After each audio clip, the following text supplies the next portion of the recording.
This is the question for a non-Muslim brother. My name is Sufyan and his name is Ankit. Assalamu alaikum.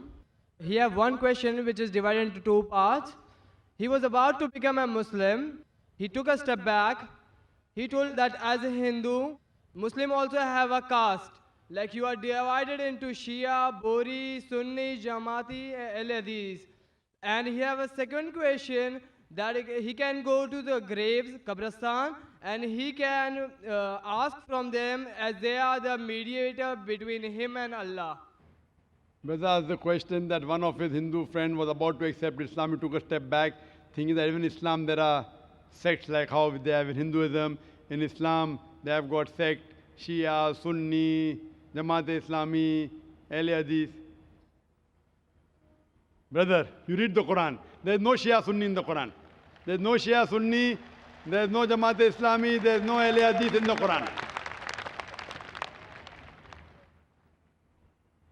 What does the Quran say? Quran says in Surah Al-Imran, chapter number 3, verse number 103, وَاعْتَصِمُوا بِحَبْلِ اللَّهِ جَمِيعًا وَلَا تَفَرَّقُوا. Hold to the rope of Allah strongly and be not divided. The rope of Allah is the glorious Quran. We have to hold to the glorious Quran and the authentic hadith of Muhammad sallallahu alaihi wasallam and be not divided. And it's clearly mentioned in the Quran in Surah Anam, chapter number 6, verse number 159, where Allah says, He says to the Prophet, that, O Prophet, if anyone makes divisions, sects in the religion of Islam, you have nothing to do with him.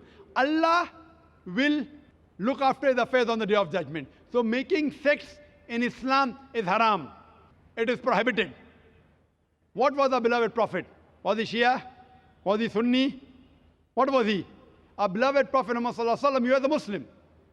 That is the reason when I spoke about the master key of Surah Al-Imran, chapter 3, verse 64, it says, Ta'ala ila kalimatin sawa'in bayna baynakum. Allah na'budu illallah, wa la nushrika bihi shay'an, wa la yattakhidha ba'duna ba'dan arbaban min dunillah, fantawallaw, faqulu shahadu bi anna muslimun. That says, ye bear witness that we are Muslims bowing our will to Allah. So, Muslim is a person who submits his will to Allah subhanahu wa ta'ala. So tell your friend, in Islam, there is no caste system. There is no sect. We have to be Muslim. Muslim means someone who submits his will to Almighty God. And anyone who submits his will to Almighty God, he is called as a Muslim. And if we have to ask Allah, Allah says in Surah Fatiha, chapter number 1, verse number 5, إِيَّاكَ نَعْبُدُ وَإِيَّاكَ نَسْتَعِينُ. Thee alone we worship, thee alone we ask for help. Allah says in Surah Ghafir, chapter number 40, verse number 60, you ask me and I will answer your prayer. So if you want to ask Allah directly. That is the right way and that is the best way. Hope that answers the question.